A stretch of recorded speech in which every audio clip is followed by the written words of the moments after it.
Hey, what's up, everybody? Pat here, grateful recovering alcoholic and addict, just like every day. Guys, please don't forget to subscribe, leave the video a like, drop me a comment, and share it with anybody you think might get something out of it. Guys, today we're going to go with the daily reflections, which is titled Toward Emotional Freedom. Toward emotional freedom. Since defective relations with other human beings have nearly always been the immediate cause of our woes, including our addiction, no field of investigation could yield more satisfying and valuable results than this one. Willingness is a peculiar thing for me, in that over a period of time it seems to come first with awareness, then with discomfort, make me want to take action. My willingness to make amends to others and myself, my willingness to make amends to others came as a desire of forgiveness of others and of myself. I felt forgiveness towards others after I took accountability for my part in the difficulties in my relationships. I wanted to feel the peace and serenity that others describe in recovery. From starting to live spiritually, I became aware of who I had harmed and that I had been my own worst enemy. In order to restore my relationships with my fellow human beings, I knew I needed to change my behaviors. I wanted to learn to live in harmony with myself and those around me, so I can live in emotional freedom, which was the beginning of the end of my isolation from those around me and from God. And guys, again, there's an absolute reason I come back to these readings every day. They explain so well what so many of us are feeling, and it makes you understand that you're not alone, particularly when we're talking about the isolation, because guys, if there was one thing I had a lot of at the end of my addiction, was isolation. I had cut everybody that mattered out of my life because I was so embarrassed of the things that I was doing. I didn't want anybody looking at me. I talked about a little bit. I don't like to bring it up too much, but my wife, who was an alcoholic, had gotten sober before I did, and it blew my mind that after everything I put up with her, that she was going to leave me just because she kept catching me lying to her, blowing all my money on drugs, and doing heroin around the clock behind her back. I didn't feel that she was justified in doing so because I always stayed there for her, right? Asinine. And it's funny because recently she's apologized to me for leaving. Now, granted, whatever, I won't go there, but you know what? I had to literally tell her there's nothing to apologize for. I was not going to stop. It was terrible that somebody that I'd gone to great lengths to look after was willing to walk away because I refused to stop lying, and yet that wasn't enough for me to, be willing to change my behaviors. And that's why willingness is such an important topic, guys. You will not get clean and sober if you're not willing to do the work and to be clean and sober. I had a situation with a friend of mine who was about to be sectioned the other day, and I reached out and was trying to talk him in, let him know I'd be there for him and give him some resources that I know of and some moral support. And immediately he came back to me, oh no, I just need to talk to a shrink. I've got mental health concerns, not a substance abuse issue. And I'm like, you know what? I didn't even respond to the text at that point because it was such a ridiculous statement. But at the same time, I remember being there, guys. And if that's where you're at, you're not going to get anywhere. Like, first thing, we got to be honest, right? We got to be willing to be honest with ourselves. We got to look at our behaviors. I used to think, I used to blame everybody else for taking advantage of me. And today I understand that all they were doing was treating me exactly how I wanted to be treated, how I was asking and offering to be treated. If you are, going to make yourself a doormat for somebody to walk all over you, you can't then turn around and blame them for walking all over you. Now, granted, yeah, it might be, not, kind of them, but at the same time, I finally have managed to restore my relationships in every area of my life, and any of the ones that I wanted to, because any of the ones that were just drug related and weren't truly friends, family, or loved ones that were just here to party, I've just cut out because I know very important for me. I can't save the world. I'm trying to help as many as possible, and I can't change anybody's behavior, and I can't be around people that aren't trying to be sober when I'm trying to be sober, or I'm never going to remain sober. And sobriety is the number one thing that has to come first in my life. In my relationship with my higher power, which grants me my sobriety, and then being sober. I'll share a little bit. I was at I had my dentist appointment this morning. I'm getting implants for the bottom of my teeth that I had replaced. and it's the start of the second phase, so I had to go through and give my whole medical history again, and I was given a new student doctor to work with who's going to be with me throughout the thing. So we had it was basically a 3 hour appointment this morning, and it was actually two student doctors I was working with, and being very open because again they immediately started asking about drug history and things of that nature. I was incredibly open. I actually showed them my YouTube channel. They both said they were going to subscribe to it, and ended up having a great day.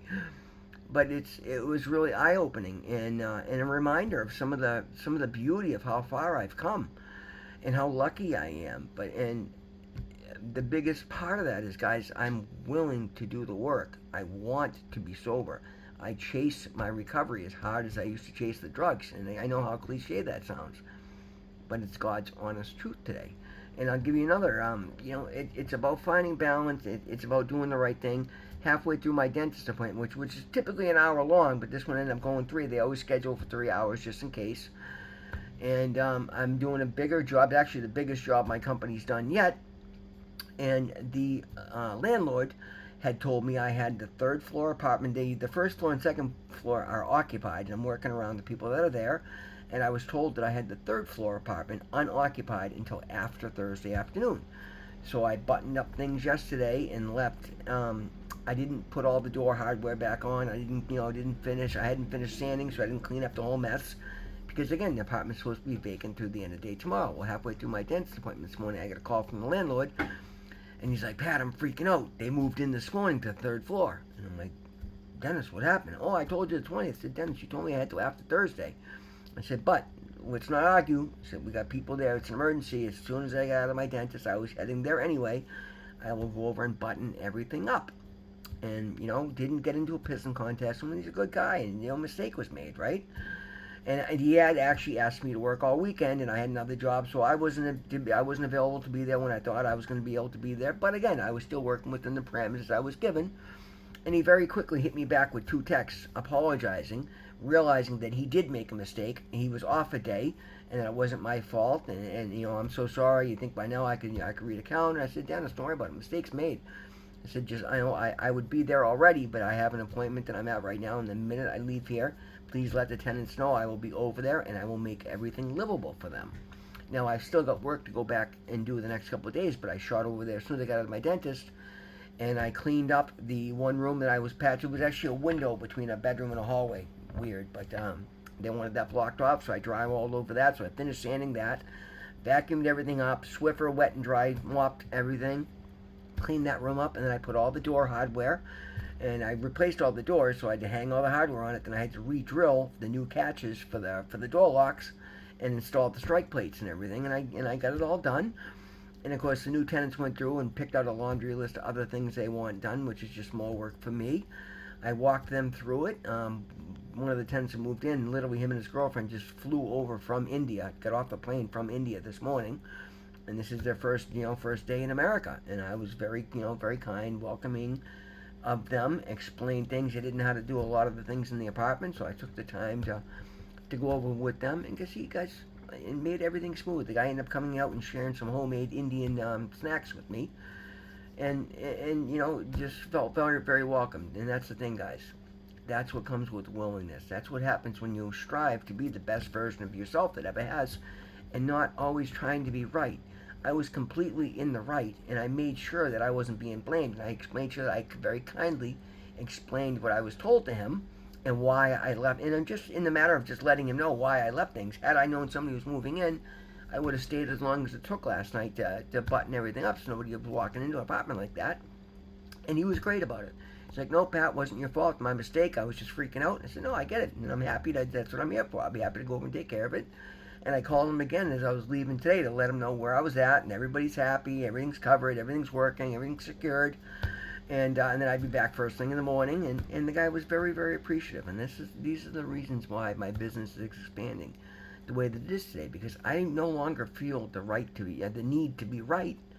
I just want to be helpful. I don't want to be blamed for something that I didn't do, and that's perfectly fine to stick up for myself and explain what I was told and remind him what I was told, and he understood. I was 100% right. But then at the end of the day, that was a quick part of the conversation. The bigger part of the conversation was, what can we do to rectify the situation? And I went into action and I took care of it. And now I feel good about that. And I feel really good about welcoming in a new person to America who's here to go to Tufts University, and they were absolutely thrilled. And it's just gonna one more customer speaking highly of me down the road. But this all comes from working my program. I was always a nice guy, but I used to have an ego, and I used to want to be pissing contests, and I'm right, you're wrong, I won't be. I don't feel the need to do that today. Today, I want to be as helpful as I can. When I look at the parameters, when I look at the options I'm given every day, I decide where I can make the biggest impact, and that's what I do. Obviously, if it's work related and I've made a responsibility, I go and I take care of my responsibilities. And if an emergency comes up, I make a phone call and let people know. I never just blow somebody off. But what I try to do is see how I can make it best for everybody involved. And it's usually nothing earth shattering that makes the difference. It's usually just a matter of stopping and looking at somebody else's point of view, being kind, being welcoming, listening to somebody. And half it was the kid just didn't know how to run the wash machine, electricity, and garbage disposal, and a lot of the appliances. He just never seen anything like this before. So I took the time to explain it to him. And the guy was all but hugging me as I left the job, trying to share his homemade Indian chakra or something it was called. And it was really good. Guys, life is amazing today, right? Because I'm getting emotional stability. I'm getting emotional freedom, emotional maturity, abundance and prosperity in every way, shape, or form, because I'm not chasing abundance and prosperity. I'm chasing responsibility. I'm chasing being the best version of me I possibly can. Just trying to make as big a difference as I can throughout the day. I had my lawn dentist appointment today. I had my therapist appointment today, which I managed to do driving over there. I got that stuff done. I'm here making my videos now. I've got my Sublocade injection tonight, and then I've got an alcohol assessment for a driver return for certification class that I'm taking for that Rhode Island thing.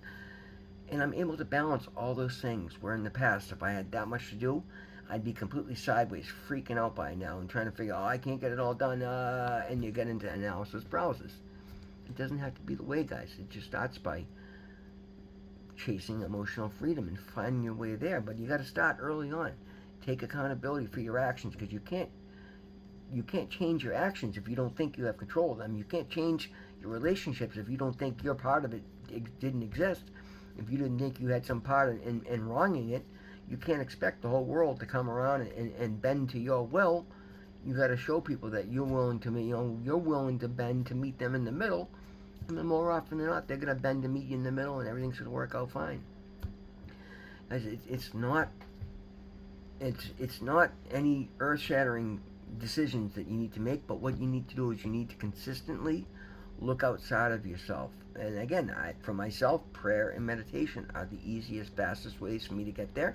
I get the biggest impact out of it. It shows me where my past behaviors were wrong, where my thinking allowed me to get into those behaviors. Now I'm able to rewire, and it's taken deliberate action to rewire the way that I think, the way that I react, and it's a beautiful thing, guys. But here I am, 7 months in, and it's shocking. It is so incredibly gratifying to me today when I showed my my new doctoral students my YouTube channel, because one of them is a big YouTube, big on YouTube. When I explained that I had a recovery channel, he wanted to see it. And when we were going over medical history, I made a joke that I'm aging backwards, and then I pulled up my channel. I'm like, let me show you my first video from just about 7 months ago. And the two of them were in shock. They're like, you're not kidding, you really are aging backwards. Because I'm taking care of myself today, guys. It's simple as that.